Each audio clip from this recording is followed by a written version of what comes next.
still at the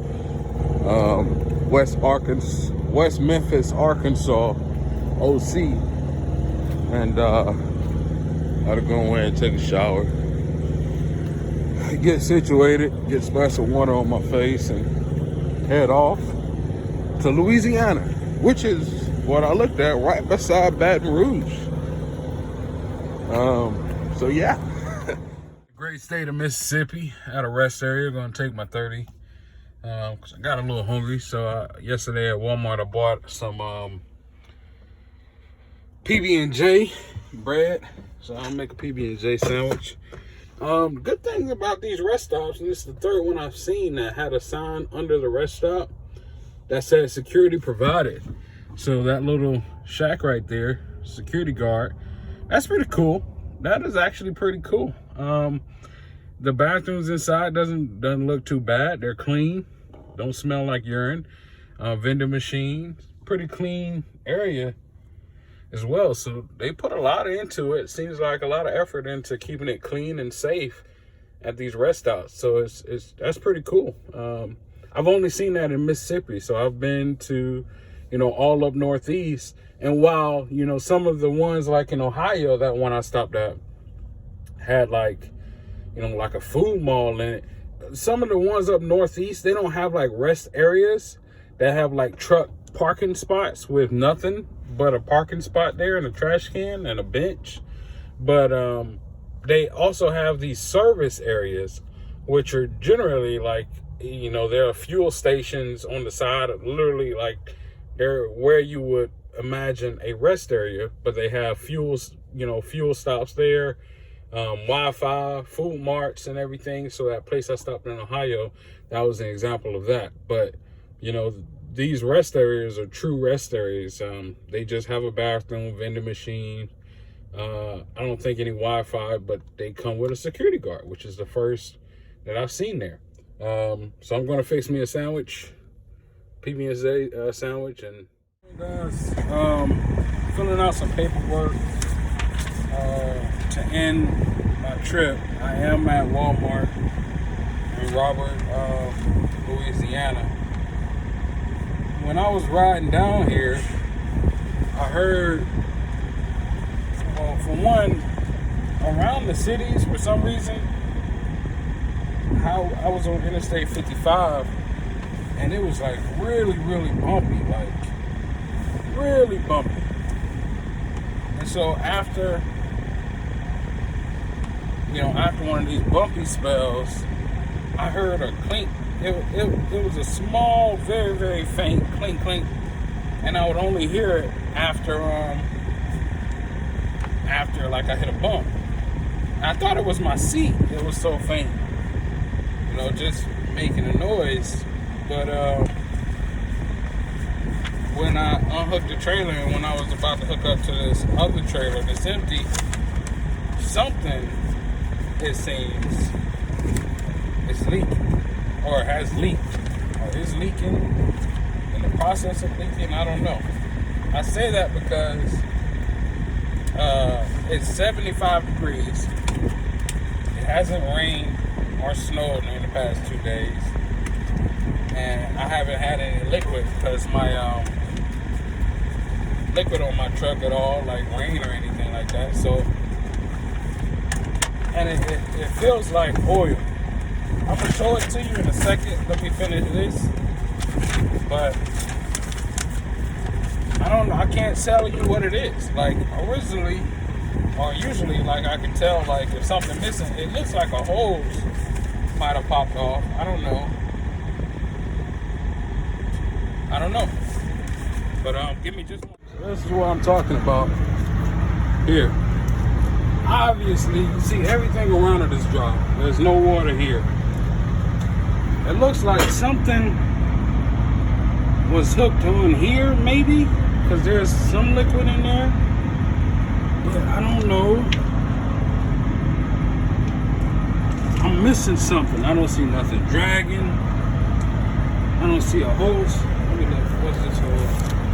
That hose not dragging. I don't see anything dragging. Maybe it was, I don't know, but something definitely came off and soaked this whole thing up. I think I'm gonna try to get to a pit stop and settle down and have them check it out, because I don't know. Luckily, I was able to get to a Petro pretty early. My appointment isn't until 11 o'clock tomorrow. I'm actually going back up north, but I'll talk about that a little bit later. What I want to do is take enough pictures here. The Petro do have a truck stop. I'm gonna take enough pictures and see if they could help me out. I've also submitted a ticket to Schneider, and whenever you submit a ticket to Schneider, they usually want you to either be near some kind of truck service, just in case they need a road, like a road call. The service person will actually come out and get you, or you can park out of Love's. I know it's Love's definitely, because I had to do that before with my windshield wipers. But Petro, I think, is another one, because you can get gas from here or fuel from here. So I'm gonna go ask them if they know what it will be, and all right. So I went to the mechanic shop over there just to see if they could, like, take a look at the picture. Maybe I don't need a mechanic or to wait on Schneider. But they said what I figured they would say is they gotta go through the official channels. Pretty much I gotta wait on Schneider to do their thing, send me to them. I've already submitted a ticket, let them know that I was at a Petro. I don't know if it's serious. One thing I'd have noticed, and it's not with every trailer. It's only with certain trailers. But when I'm driving, and it's not because of the wind either, but when I'm driving, like the trailer I've had for the past few days, the one that got me stuck going to Walmart, when I was driving, I would notice out of my right side passenger window that my trailer would be drifting to the right. It wouldn't be drifting, like it would be consistently in the same drift angle. It was like I was driving I was driving with my truck going forward, my tractor going forward, but just like it is now, that's how it would be in the window. Like and it's not totally straight. Or it didn't look like it was straight. So that's exactly what I would see out the window.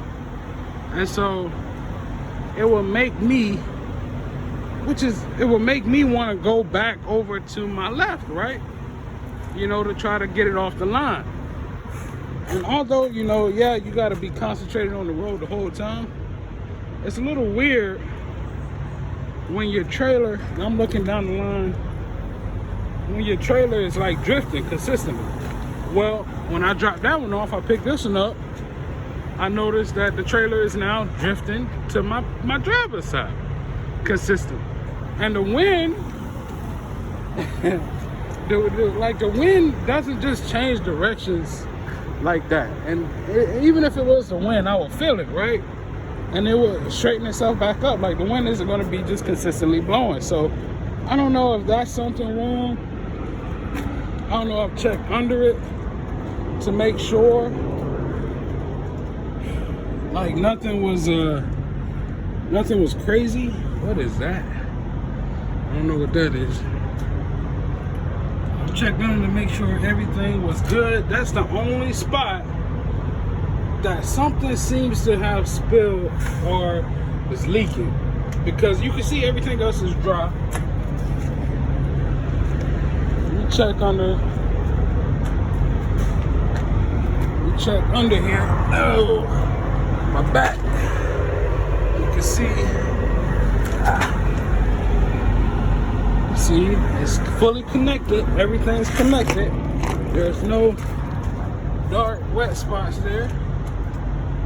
This is the only spot. And I'm thinking something was on there. Something was on that plug right there. I'm thinking that because it just looks off. And then there's liquid inside it as well. Some kind of oil or something inside it. So I don't know. Like I said, it was really bumpy. Really bumpy. Like bam, bam, bam, bam, bam. And it was even intensified because I was almost maxed out on my weight. But yeah. So I'm just waiting on them to message back and see what's up. Oh, it is hot. So I get a lot of headaches, a lot, especially when the temperature changes consistently. That's another Schneider drop. That's crazy. But I get a lot of headaches a lot, especially when the temperature changes like this. So I feel it coming on. I didn't want to take any while I was driving, of course. But like I said, my appointment isn't until 11, so I can. Somebody was eating a good pork chop. They tell that bone up. But I didn't want to take one, but I can definitely take one now. Kind of alleviate this headache. Dude that was here pulled out, so I'm actually pretty good. Pretty good tucked in here. Tucked in here pretty good. Space over to my right, to my left, but I'm in a good spot at this Petro. I'm actually only a few miles outside of New Orleans. I'm only a few miles out. This would be a good spot to take a 34, but nah, they're sending me back up north, y'all. 904 miles back. I tell you, I don't know what's going on here.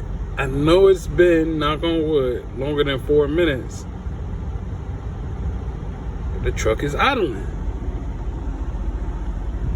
Like, it don't feel like 77 degrees. I'm not it feels definitely in the 85-ish to 90 degrees out here. I don't know how.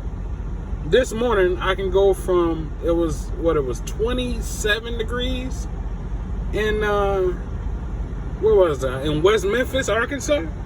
I get up here and dang, like it is hot. I am in Hammond, Louisiana, but if this works, tonight might be a good night. If it doesn't, shoo. I don't know. I don't know. It definitely seems to be working because I have not pressed that button yet.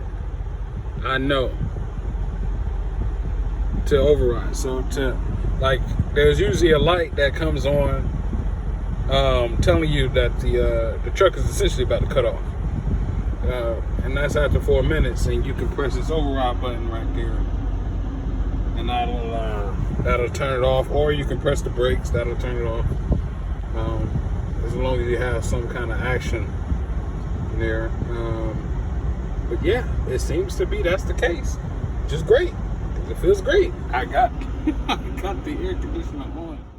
Oh man, I just turned this on because I seen all that liquid coming out and his truck was just smoking. Like, you can see the liquid underneath the truck. I don't know what he did.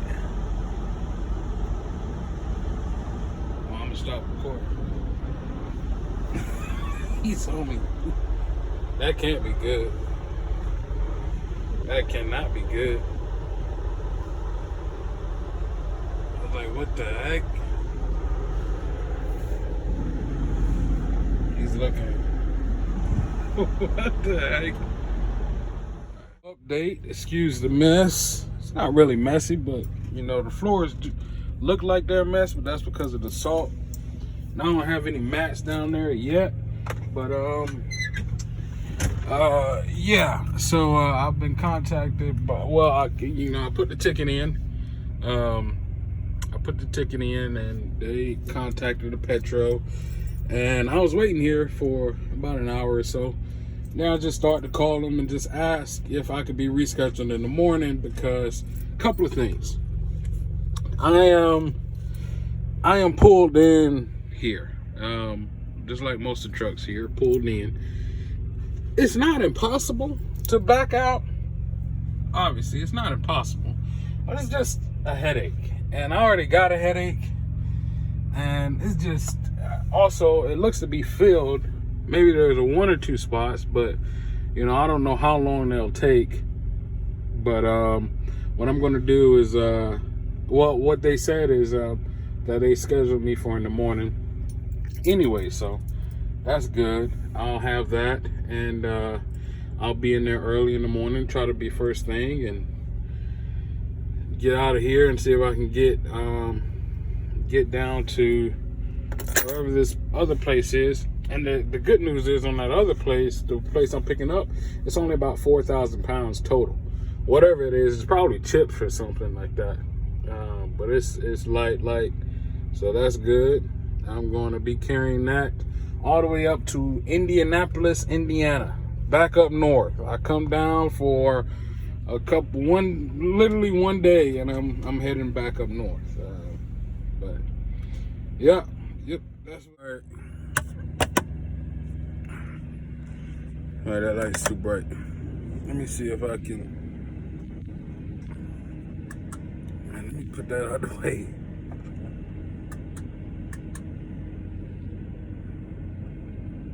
All right. Well, quick update before I go to bed on what I'm going to try to do tomorrow. For some reason, this stop that I have tomorrow that, you know, it looks to be either graham crackers or chips or something that's very light. It has an appointment time at 11. It just says 11. It doesn't say AM. It doesn't say PM. And the reason that's confusing is because the location hours are from 4 to 1900, which I believe is 7 o'clock PM. 11 doesn't fit anywhere in there.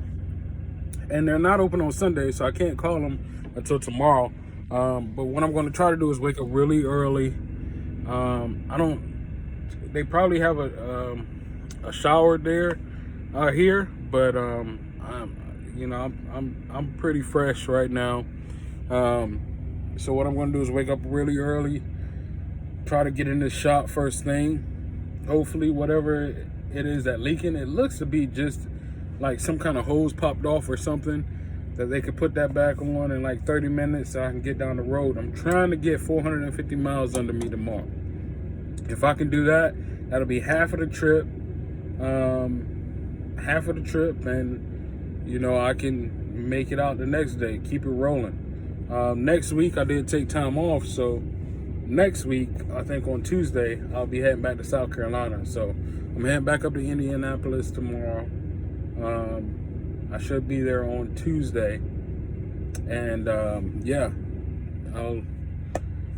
I'll hit you up in the morning. Commotion outside, so I got up, turned the lights. Well, I didn't turn the lights on, just pulled back the curtains, and saw this truck driver and this guy outside in a beanie having an argument.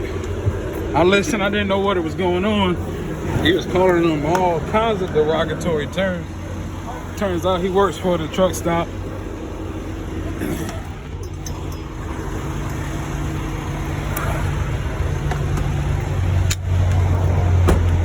Turns out he works for the truck stop, and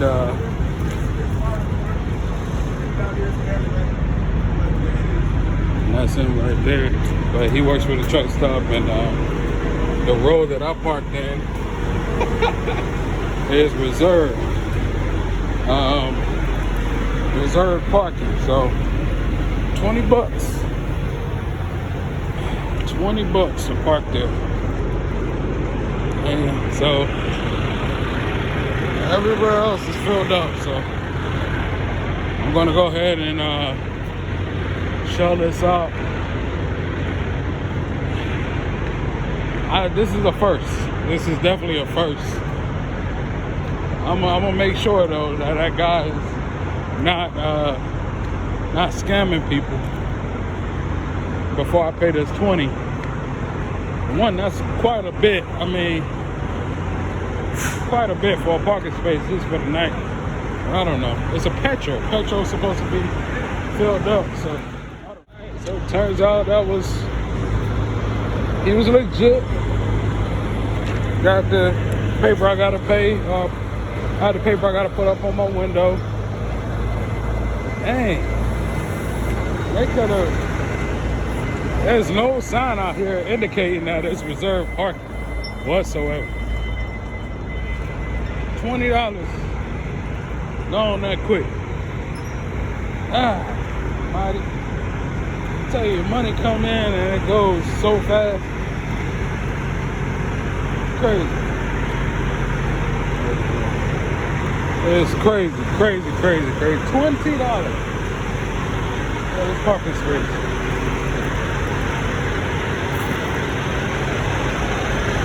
If I wasn't feeling so bad, I would have definitely left and went to like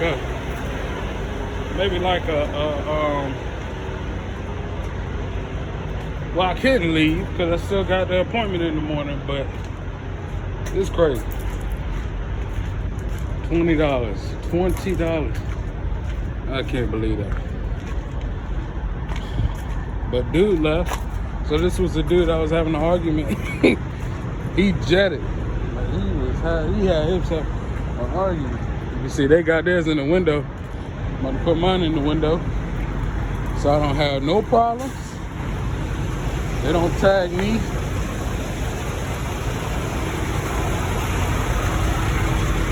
Yeah, I'll catch you all in the morning. So hopefully no more. Morning, good day, good afternoon, all that jazz. Forget the mess up top. They're all clean clothes. So update. I called last night, as I said, and they told me that to come in the morning. I was like, great. Woke up this morning at 6:30, went over there because I seen the doors open to the shop. I go to the front desk and the lady says, we don't have anything from Schneider. Now, I mean, it's a little annoying because they told me two different things. No communication is going on and all that jazz. But I got an appointment at 11 o'clock. I got to be out of here by 9 o'clock to make that appointment. And it's not causing any issues as far as I know right now. There's no lights on the dashboard. It's not causing any issue. I don't know what it is necessarily. Or I don't know if it's even a problem. I mean, it could have been liquid or something. Or just water. I don't know. But what I am going to do, because the load is light, it's only about 3,000 pounds.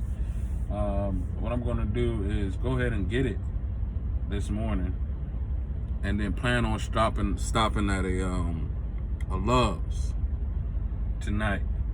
Plan on doing that tonight. And once I stop at a Love's, then I'll be able to revisit the situation from a better position. That way, you know, I'll know I have the load with me, and I'll already be on my way to Indianapolis. That's what I think I'm gonna do. I've already messaged them already, letting them know what my plan is. So hopefully they agree with it. Cause I don't want to be late for any more loads. That's my goal, is not to be late for any more loads, because it's killing me. I've been late for a good percentage of my loads, mostly weather. And this truck, King Tut, has been breaking down. He's getting old in his age. He's around that 100 mark. Well, 500,000 mark. So he's pretty old, but you know, he's trucking along. He got a couple of leaks here and there, and but I'm gonna get out and check my tire.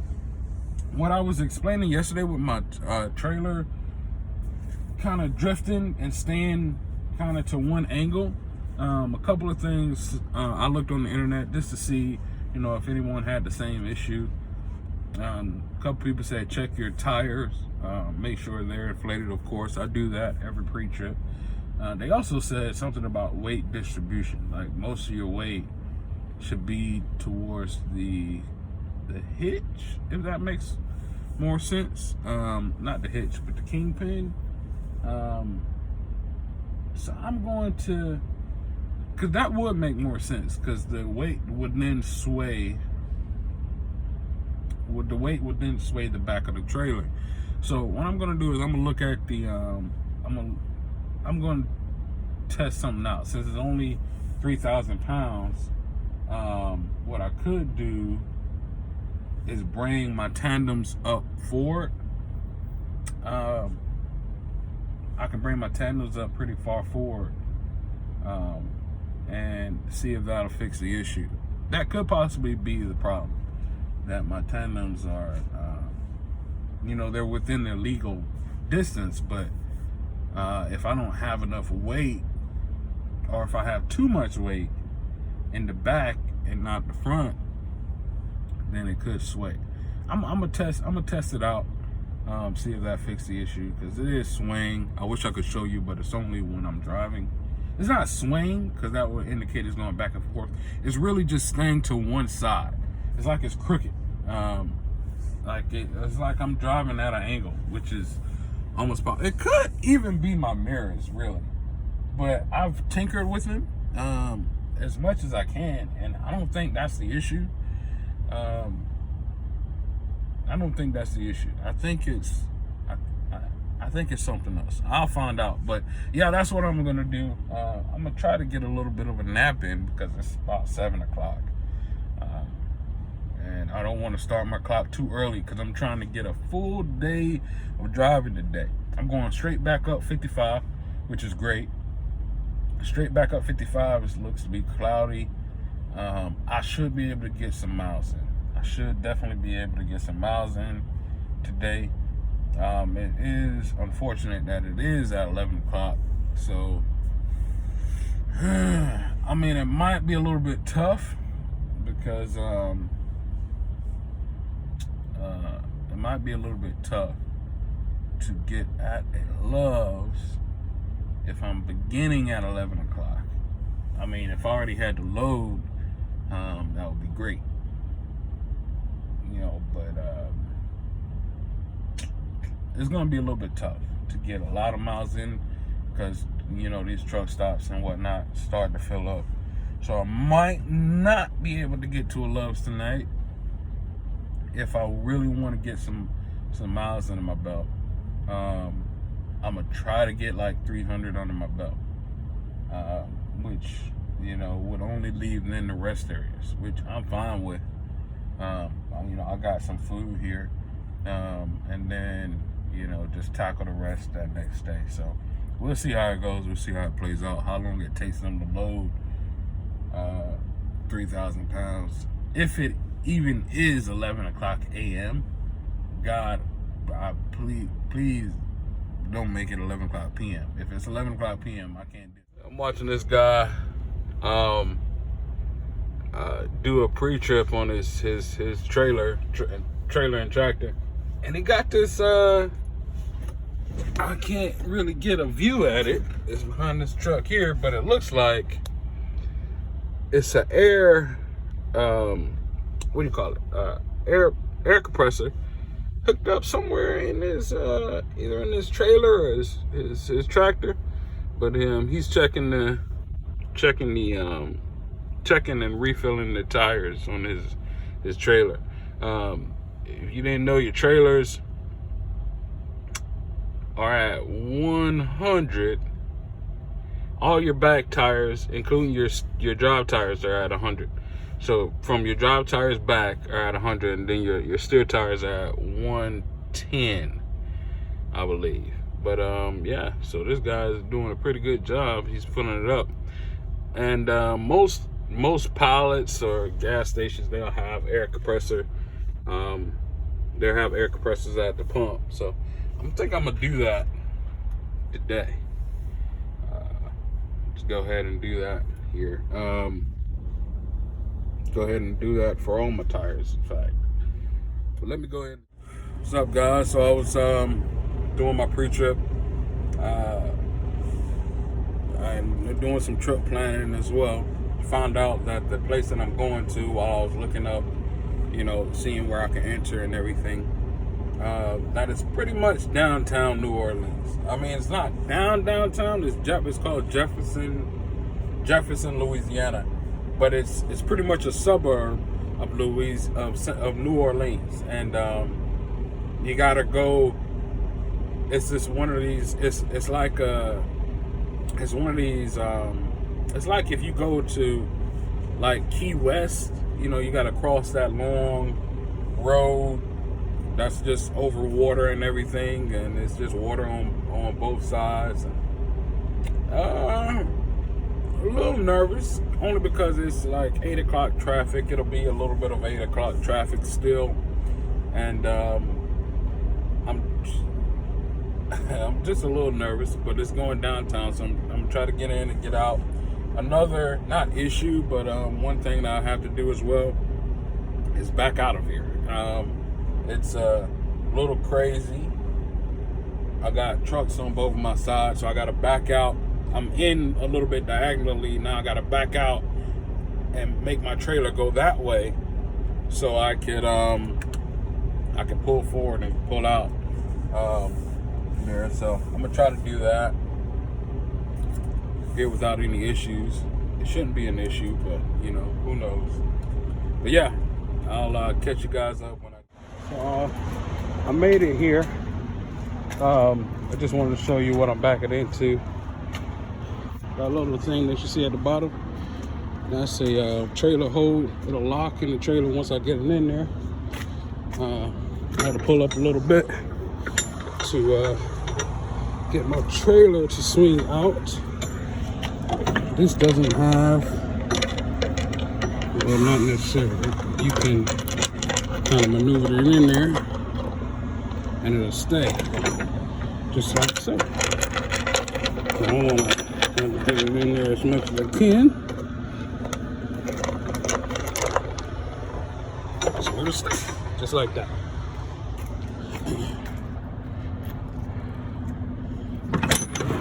These.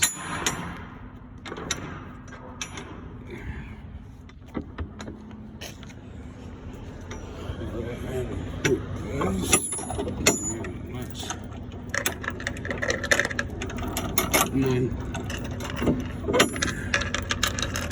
get it in there.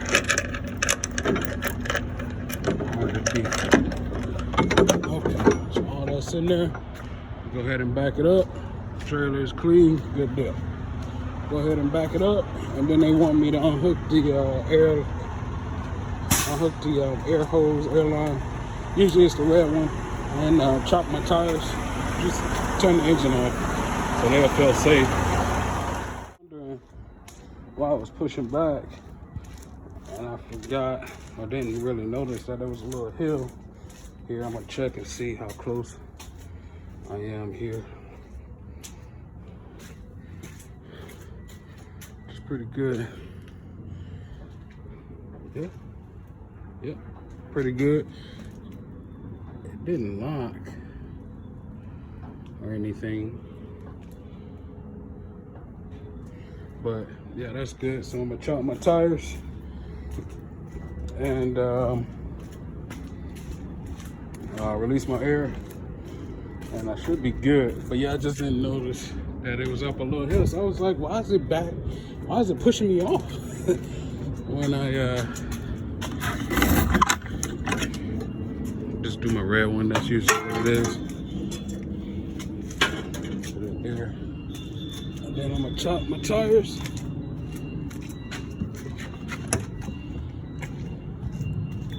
When I chop my tires, what I do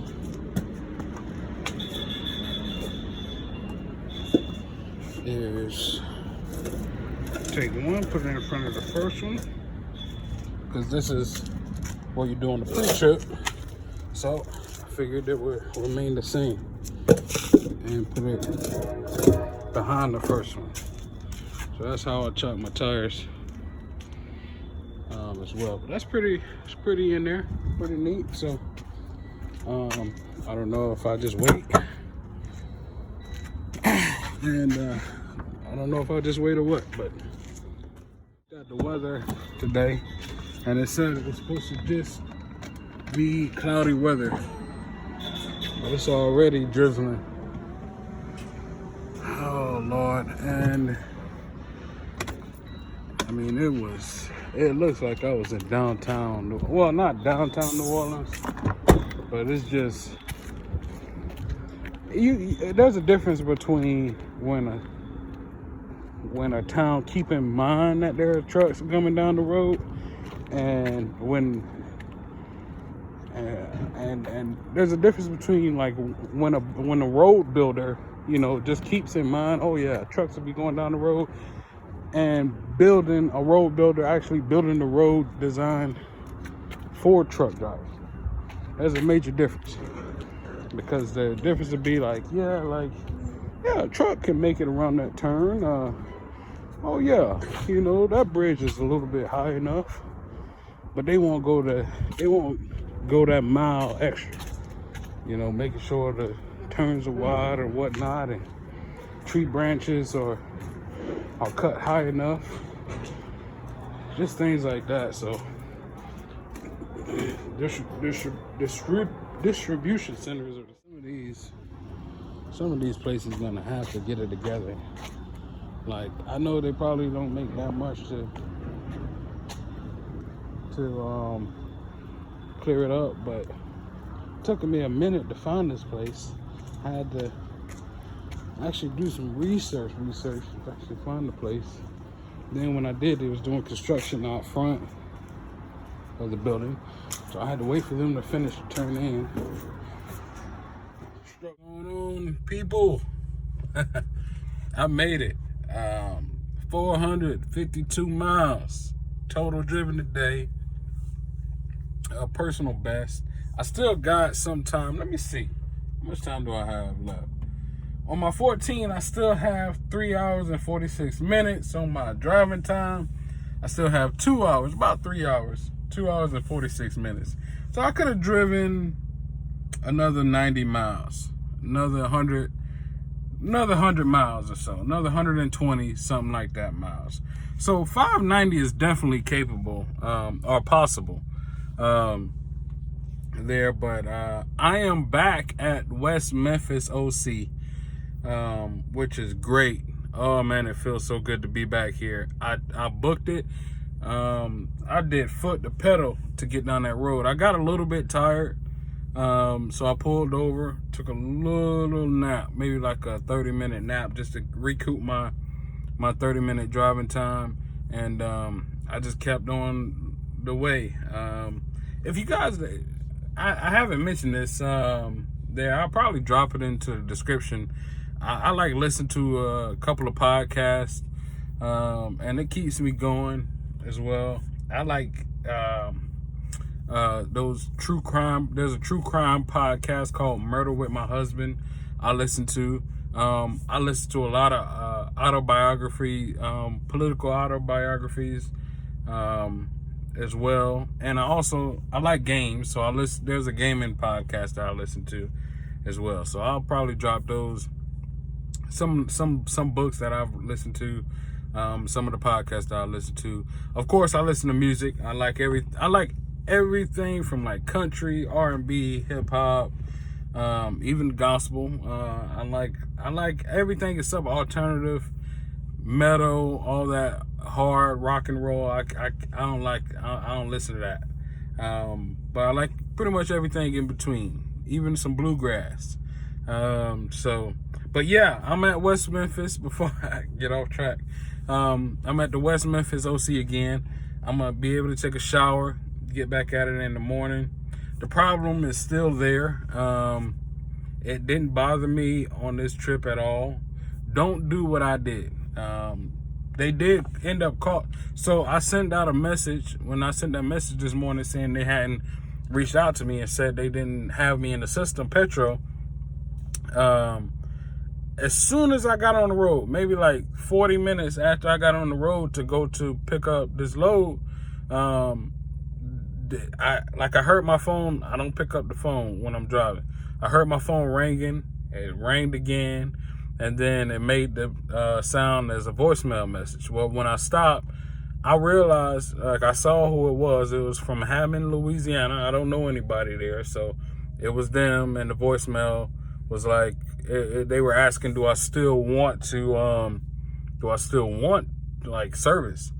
That's a dumb question. But I mean, of course, I wanted it, but I wasn't gonna be late on this load. Again, and it wasn't giving me any issues. It haven't given me any issues. In fact, this has been the smoothest ride that I've ever had, even with the little drifting issue. Like, I mean, the tire pressures are okay and everything. I checked everything. I mean, I don't think it's a drifting issue at all. Like, what I figured out is that if I lean, I think it's my actual seat. I think it's my seat. And that's what I think it is. It's not a drifting issue. It's like my seat needs to be adjusted, because from the way that I'm looking at it, it looks like my trailer is drifting, but it's not. It's just my seat is not adjusted properly. So I'm going to do that as well. I'm going to do that, like adjust my seat, and I think that'll fix it. Because I was, like, while I was driving, I was like leaning forward and leaning back. And if you lean forward, it looks right. Like, it just, but sitting here, it just looks like it's off. So I figured that out. So that's good. But man, another thing, I'm just dumping it all. I just don't like driving through towns, like through cities. I figured out, like, all right, for instance, I've been on 55 most of the way. 55, Interstate 55 starts somewhere near Canada, or I guess, or maybe Chicago. Well, 39 goes into 55, and 39 goes all the way up to the top. But I've been on 55 the whole way. When I was coming down to Louisiana, I noticed that the GPS, I was running my, I had a special app on my phone, and I was using, of course, my tablet GPS as well. Well, my tablet tried to take me to, 255. And my phone wanted to take me to just keep on 55. And I just looked, because I just wanted to see what was the difference. Because I know it wasn't height. Like, I know it wasn't the height of the bridge. All the bridges were A-OK. Like, the lowest one was 14 feet. But I knew that wasn't an issue. So what I figured out is that the 3 digits will take you around the city. It'll take you around the city, and the 2 digits will take you straight into a city. I figured that out just by looking at the map. Like, I was like, what's the difference? Why is my phone telling me to do this and my tablet telling me to do this? And I didn't pay attention to my phone at that point. I just stayed on 55 because I had researched the 55. I didn't research 255. I knew 55 was going to go straight through St. Louis. I was prepared to do that and everything. But yeah, so keep that in mind as well. Like 2 digits. From what I can understand, 2 digits. I remember, and now that I mentioned, like, I remember hearing about this in school at some point. It's like 2 digits, I think it'll take you straight into town, and 3 digits will take you around the city. So I remember something about that. There's something else about the even and the odd numbers too. I gotta look that up. If you know about it, drop it down in the comments, because I'd like to hear from you guys, you all as well. Just if you know all about that system, how the interstate number works and the highway system works, drop that down in the comments. But I just don't like going through towns. Like, if you see as soon as I start to see the 2-lane or the 4-lane interstate go to 6 and then 8, man, at one point it got to 10 when I was coming into West Memphis. And I was trying to remember, was it bad getting out of here? And I just couldn't remember.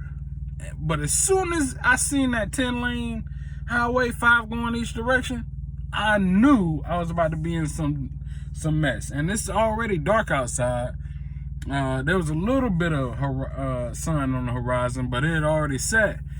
And I just, sat a little forward, turned my podcast off, and just cruise. It's just the lanes. Like, of course, you need to be paying attention all the time, but the lanes, when it's a 4-lane interstate, are a little bit wider. They are. They have more room, and then there's more room on the shoulder as well. Like, of course, you don't want to be on the shoulder, but the lane themselves are just wider. As you get into town and the lanes start increasing, they're not going to grow. Of course, they're going to be just wide enough, maybe a few inches, but just wide enough for you to fit in it. Whereas when it's like 4 lanes or 2 going each direction, you have extra space. Like, that's why it's like smooth sailing. You notice, you notice unconsciously, like you do have more space when you're out on the interstate with the 4 lanes. And I know that. Like, so when I'm going into a city, and the major cities, it'll always, I don't know, like it'll always be on the you'll know, like, when you're about to go into a major city, because you'll see the lanes start increasing. Like, if it's a major city, the lanes will start increasing, and the higher the more lanes it is, the more lanes like it increased to, you better prepare yourself, strap yourself in. Like I say, turn off the podcast, the radio, whatever, lean forward, even clear your turn the windshield wiper fluid on, clear your windshield, because you about to be in some mess, especially if it's dark outside. Not to say like you shouldn't be paying attention, but I'm just saying, like, I trust my driving. It's just I don't know what the other drivers out there are going to do to an extent. Like, they call them 4-wheelers, regular pedestrian cars. I gotta guess. All right, is that car? I see the car coming down, about to merge into the highway. Are they going to speed up? More than times likely not. So you got to get over. Do you have space over there to get over? If not, you got to slow down. I got cars constantly, because you drive pedestrian cars. You done been in a situation before. They trust the truck, or sometimes the truck. On the back of your trailer is sometimes, like, if it's bad weather outside, sometimes that's all they can see, and so they'll follow you really, really closely, like to the point you can't see them in your mirror. So I'm looking in the back. I know I can't see them. I know they're back there because I'm looking for shadows of their car, right? So I can see the shadow of their car just as clear as day most times. So I know, okay, I can't have any knee-jerk reactions, like knee-jerk brake situations. So I gotta remember they're behind me, cars to the side of me. Then I gotta look ahead. Is there anyone on the shoulder that I gotta get over, or slow down if I can't get over? As well, one thing that I do have to work on is when I'm pulling up to a stop sign, pulling up to a stoplight in a turning lane, and it's like it's a wide turning lane for the trucks to come across. I always pull up to the, it's habit. I always pull up to the line, not thinking that the truck's gonna have to, or they're gonna need space to bring their trailer around. That happened today, and they blew the horn at me. They blew the horn at me. I was like, dang. As soon as I pulled up to the line and seen that truck, I was like, dang, because I knew what I did wrong. Like, you just it'll become habit. Or I'll remember to do it as time go on. But yeah, it was a smooth ride. Today was a very, very smooth ride. I did get a little bit sleepy, but when I got to West Memphis, that definitely woke me up. And then when I went through Jackson, Mississippi, that definitely woke me up. Man, that was how many lanes was that? I'm gonna start remembering cities, but how many lanes they got? That was a 8-lane, 4 lanes each way, and it was a twisty, twirly. Man, that thing had some curves. Louisiana, New Orleans. Whoo! That is some mess. Like, it is not designed whatsoever for trucks. It is specifically designed with a truck in like on the back burner mind. And I explained this earlier. Yeah, I'm gonna make it so a truck can fit, but I'm not gonna give him a little bit of room, or I'm not gonna cut tree branches are hanging so far low in the middle that you gotta stay to the curb, but you can't be so far on the curb that you hit the curb, but it's not so much. It's trash cans in the curb, people riding their bikes. They put this distribution center. I should have took a picture of this distribution center, like the entrance, because I passed it on the first go around, and so I'm coming up to this. The turn is on my right, and I'm looking. It has a gate, what do you call it? A gate check office out front, but it's all run down. They got plyboard on the windows. I was like, this can't be it. And then it says 309, like the address began with 309, and it wasn't the right address. So I'm like, this can't be it.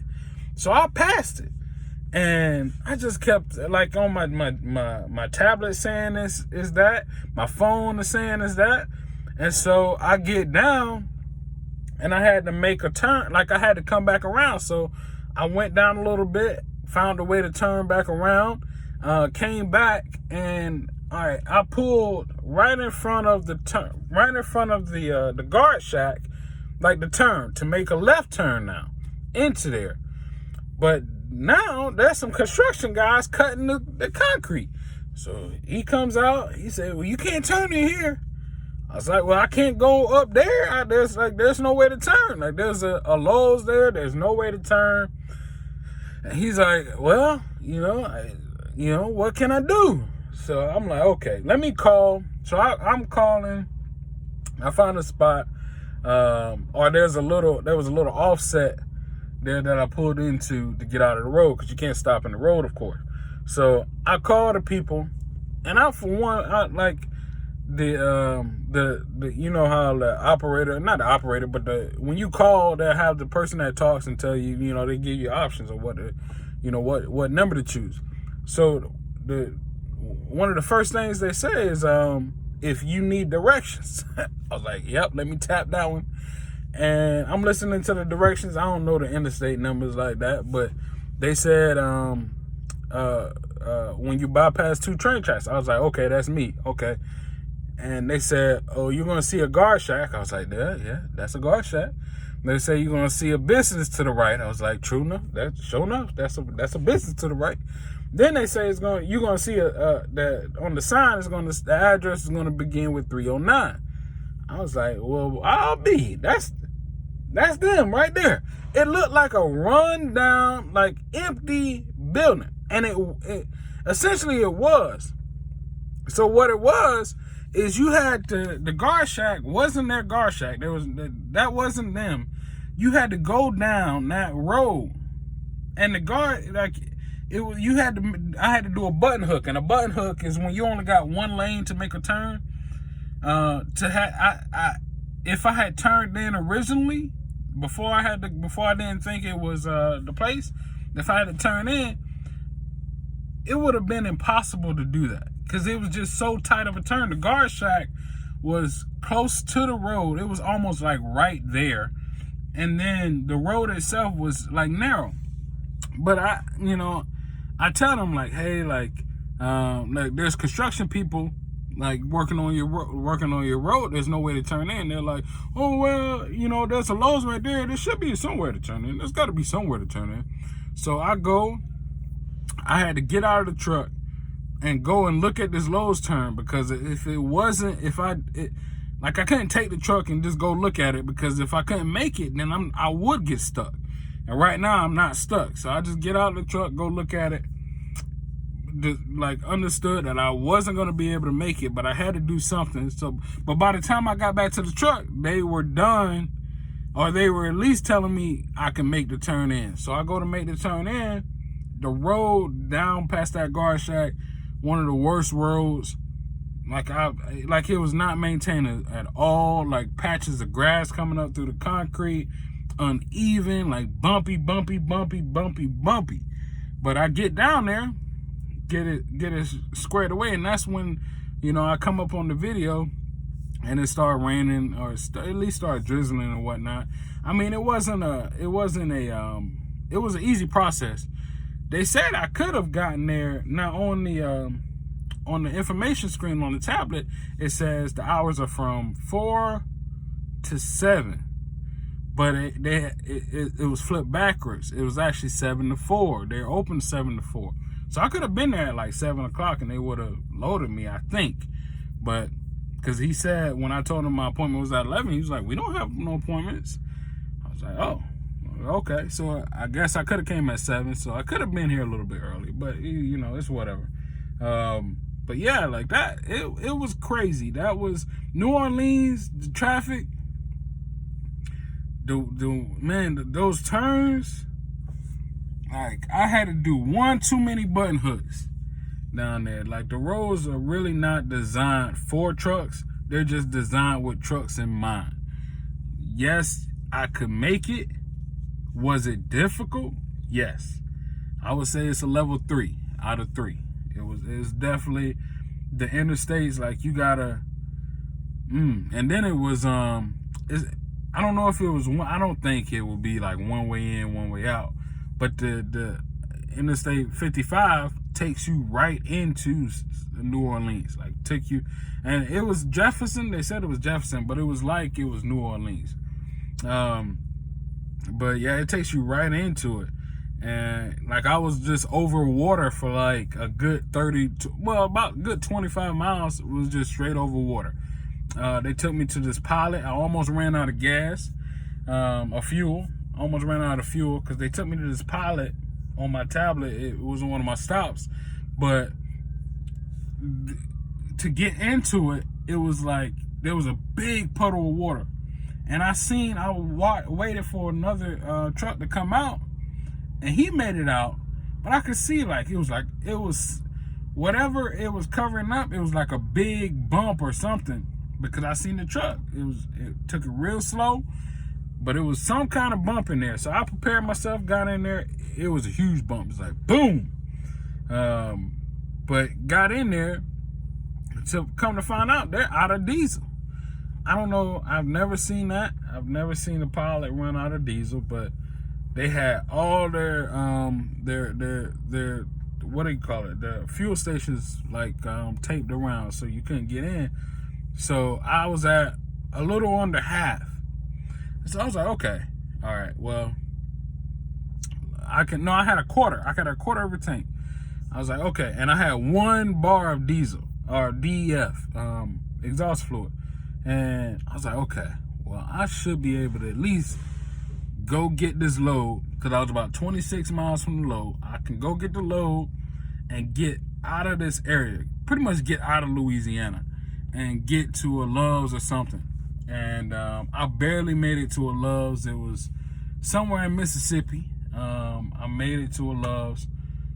Moral of the story, plan ahead,